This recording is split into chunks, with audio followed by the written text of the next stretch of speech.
Good morning. I am Dr. E. Srinivasa. In this video, I am going to explain some concept in nuclear fission and fusion, which is a chapter for 3rd BSc Physics students studying in 6th SEM for paper 8, Nuclear and Particle Physics, subject code SSF 611. This is the video for session number 30. In this video, I am going to explain sources of stellar energy and different pathways in which the energy created in the stars, and also the controlled thermonuclear reactions and proton-proton chain reaction and CNO chain reaction. So we all know that all stars liberates large amount of energy in terms of heat and light also. The temperatures of all stars is very high. So what is the reason for all these energies? So the energy radiated out by the stars is called stellar energy. So what is the sources of stellar energy? We are going to learn in this video. The temperatures of the stars are very high and they radiate tremendous amount of energy in terms of light energy, heat energy, etc., and also in form of all types of electromagnetic radiations ranging from radio waves to gamma rays. The sun is one of the innumerable stars.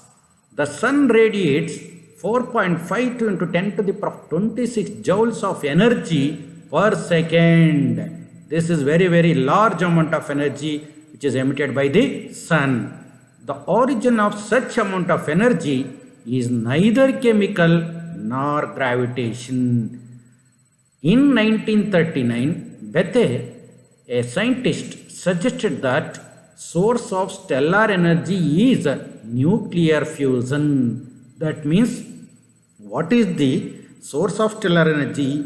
The nuclear fusion, I mean energy due to nuclear fusion in the core of the stars produced due to burning of hydrogen converted into helium is called sources of energy. But it is not easy to fuse the light nuclei into a single nucleus.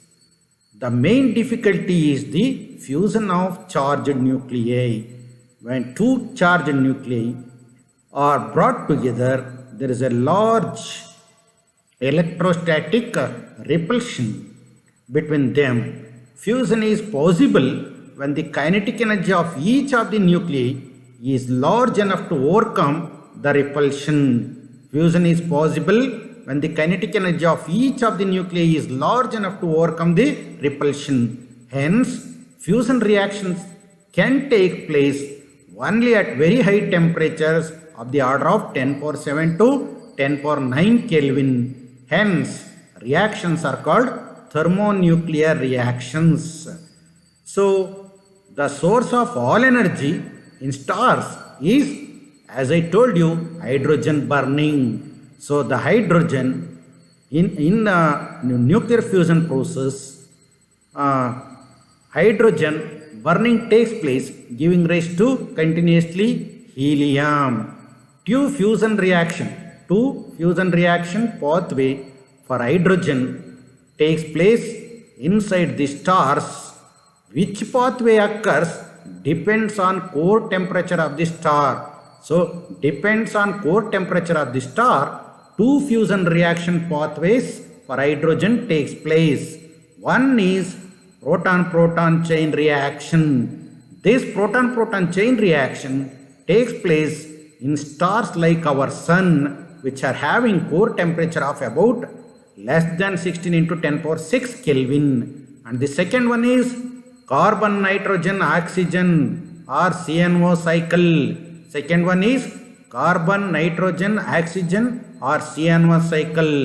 So this takes place in case of stars which are having hotter core temperature.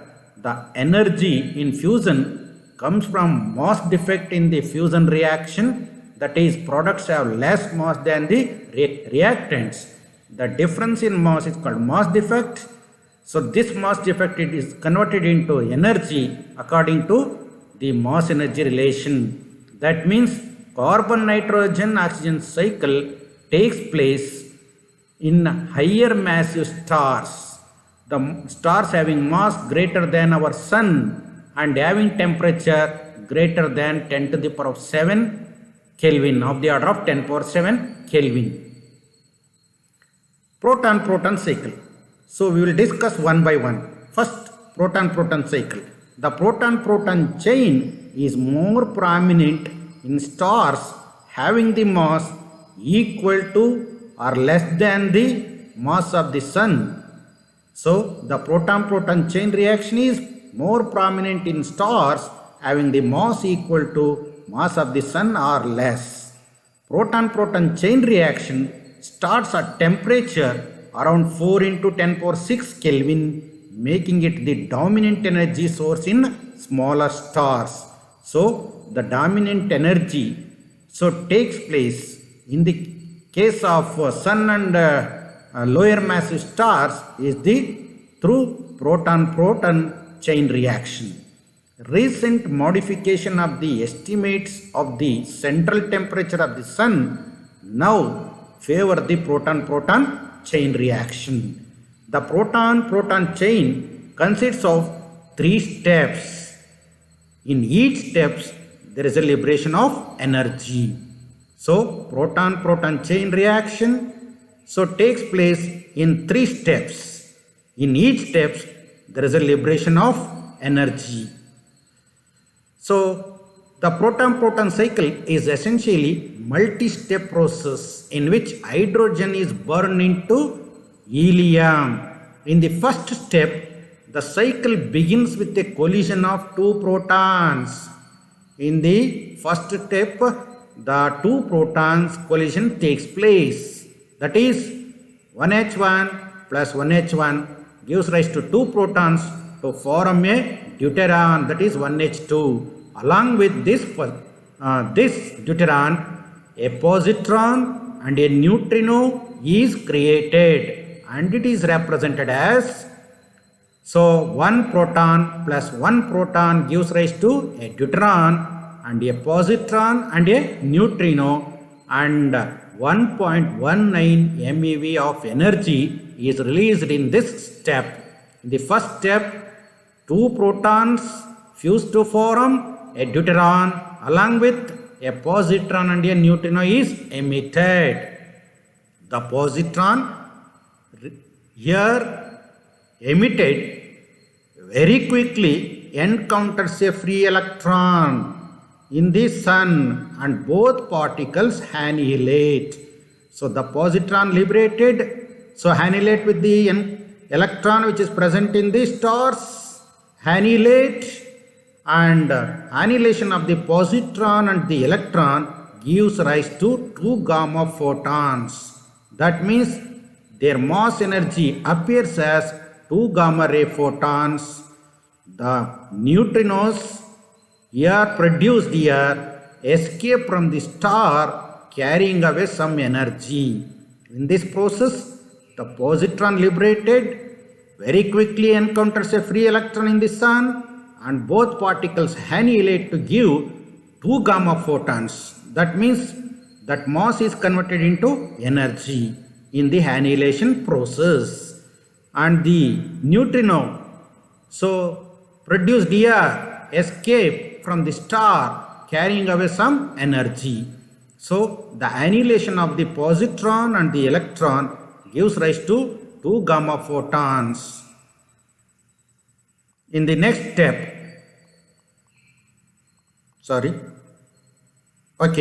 proton-proton cycle. In the second step, deuteron quickly collides with another proton. In the second step, So in the first step, deuteron is produced due to combining of the two protons. This deuteron quickly collides with another proton and helium-3 nucleus is formed, and it is represented as, so one proton combined with the deuteron gives rise to helium-3 nucleus and the gamma photon. In this process, an energy of 5.49 MeV is released. That is 5.49 mega electron volt energy is released in this second step. So in the third steps, these two helium nuclei combine to form an alpha particle. 2He3 plus 2He3 gives rise to 2He4, that is one alpha particle, and two protons. So 2 helium-3 nuclei combine to form a single heavy nucleus, that is helium nucleus, and two protons are also released in this reaction, and also a large amount of energy of 12.85 mega electron volt is released in the third steps. So all these steps can be given in this slide as, in the first step, two protons combine to form a deuteron, a positron and a neutrino and an energy of 1.19 MeV. In the second step, a deuteron combined with the proton gives rise to helium-3 nucleus and release of gamma photon and an energy of 5.49 MeV. In the third step, two helium-3 nucleus combine to form a single helium-4 nucleus and release of two protons and an energy of 12.85 MeV. Overall, in proton-proton cycle, 4 protons and 2 electrons combine to form an alpha particle, 2 neutrinos and 6 gamma ray photons. Overall, in proton-proton cycle, 4 protons, 4 on H1, and 2 electrons combine to form an alpha particle, 2 neutrinos, here 2 neutrinos, and 6 gamma ray photons are produced. So I will explain in the next slide. The total energy released in this process is about 26.7 mega electron volt, and overall reaction is represented by 4 on H1 gives rise to 2He4 plus 2 positrons plus 2 neutrinos. So proton-proton cycle can be pictorially represented as, here 1 H1, 1 proton plus 1 proton, 2 protons combine to give a deuteron, and this white color is 1 neutron and a neutrino. Like same thing happens here. So again this process, annihilation process, takes place to give 2 gamma photons also, and again this deuteron combined with the proton gives rise to gamma particle and helium-3 nuclei. So deuteron combined with the proton gives rise to helium-3 nuclei, release of gamma ray photon. Again these two helium-3 nuclei combine to form a single helium nucleus, 2He4, and release of 2 protons. Totally 1 neutron, 2 neutron, 2 neutrons are produced, and also gamma ray 1, 2 gamma rays, and also here 2 gamma rays are produced in the annihilation of the 2, here 2 plus 2, and this one 4, and 5 plus 1, 6 gamma ray photons are produced, 1 plus 1, 2 neutrinos are produced in the proton-proton cycle. The second one is carbon, nitrogen, oxygen or CNO cycle. So the CNO process was independently proposed by Carl von Weizsäcker and Hans Bethe in the late 1930s. The CNO process was independently proposed by Carl von Weizsäcker and Hans Bethe in the late 1930s. In more massive stars, that is, the stars having mass greater than the mass of the sun, in which temperature exceeds 16 into 10 power 6 Kelvin, hydrogen burning can occur with an entirely different sequences of the reactions, in which carbon 12 nucleus acts as a catalyst. So, in this CNO cycle, carbon 12 acts like a catalyst, and also the hydrogen burning takes place in entirely different sequences in higher massive stars having temperature greater than 16 into 10 power 6 Kelvin. In this process, reactions proceed with formation of nitrogen and oxygen isotopes. In this process, reactions proceed with the formation of nitrogen and oxygen isotopes with carbon 12 as catalyst. The entire cycle is called CNO cycle. The following reactions takes place in a CNO cycle. So first, the starting element is 6 carbon 12 combined with the proton gives rise to 7 nitrogen 13 and giving rise to a gamma photon and an energy of 1.94 mega electron volts. Again, this 7 nitrogen 13 decays to form 6 carbon 13 along with positron and electron neutrino is emitted in this process, and also an energy of 2.22 MeV is released. Again, this carbon 13, 6 carbon 13 combined with the proton gives rise to 7 nitrogen 14 plus gamma photon and an energy of 7.55 MeV is released. In the next step, 7 nitrogen 14 so combined with the proton gives rise to 8 oxygen 15 plus gamma and plus energy of 7.29 MeV is released. In the next step, this 8 oxygen 16 decays to form 7 nitrogen 15 with the emission of positron and the electron neutrino, and a large amount of 2.76 MeV energy is released in this reaction.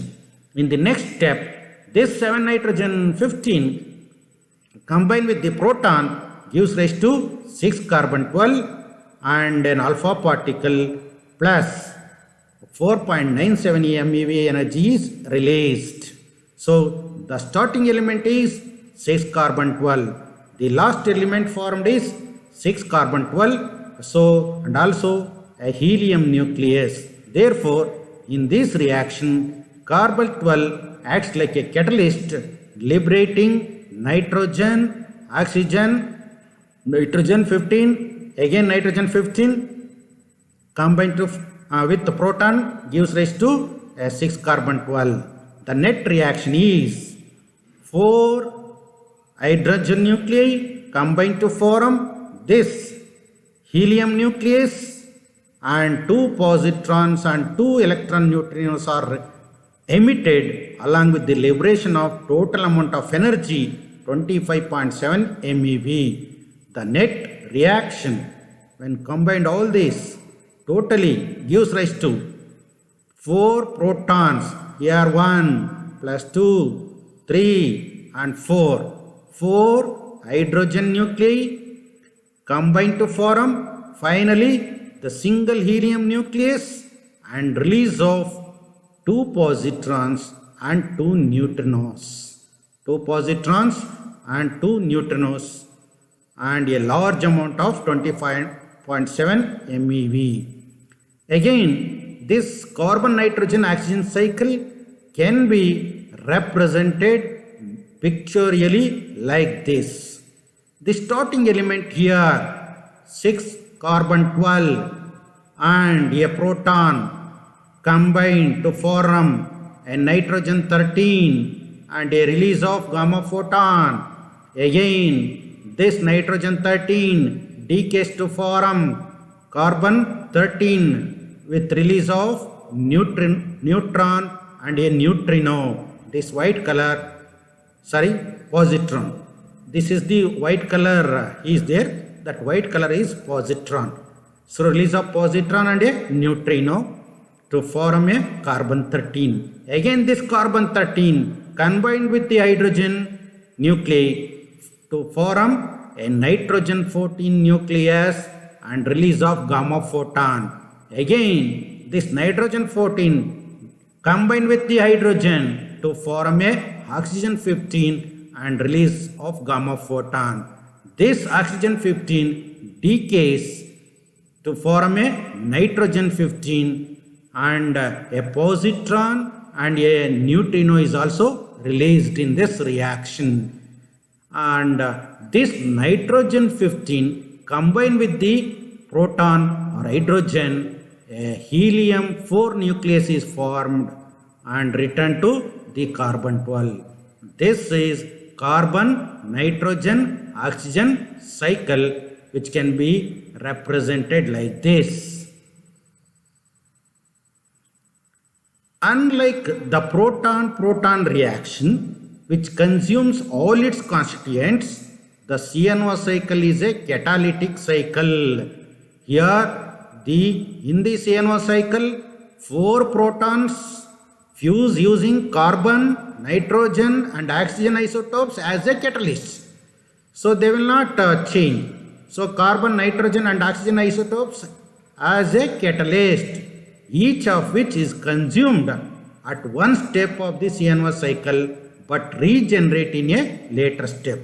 So they will consume at one step but regenerate in later steps also.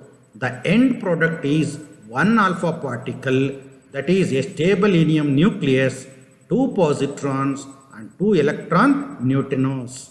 In the carbon, nitrogen, oxygen cycle, so 4 protons fuse using carbon, nitrogen and oxygen isotopes as a catalyst, each of which is consumed at one step of the CNO cycle but regenerated in a later step. Finally, the end product is one alpha particle, a stable helium nucleus and 2 positrons and 2 electron neutrinos are produced. The total energy released in this reaction is about 25.7 megaelectron volt per fusion reaction. So we can summarize the nuclear fusion reaction occurring inside a star irrespective of proton-proton or CNO cycle as follows. In both the cycle, 4 protons fuse to form a single helium nucleus along with 2 positrons are released plus kinetic energy. So in both the cycle, the final products are same, but the energy liberated in the stars takes place in 2 pathways. One is in terms of proton-proton chain reaction. The second one is in terms of carbon-nitrogen-oxygen cycle, where carbon-nitrogen-oxygen acts like a catalyst in the CNO cycle. The first reports of the experimental detection of the neutrinos produced by the CNO cycle in the Sun were published in 2020. The first reports of the experimental detection of the neutrinos produced by the CNO cycle in the Sun were published in 1920. This was also the first experimental confirmation that the Sun had a CNO cycle, that the proposed magnitude of the cycle was accurate, and that Von Weizsäcker and Bethe were correct.